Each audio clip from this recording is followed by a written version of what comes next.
Everyone seems a damn genius lately. TikTok talking, late night TV. There's still so much that I have yet to know.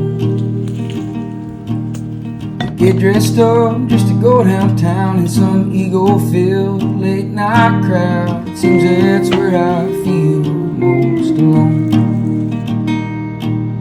I like to get lost on some old back road, find a shade tree and a honey hole, and talk to my grandpa again. I see God in everything, trees and pain and nights in spring. So why do I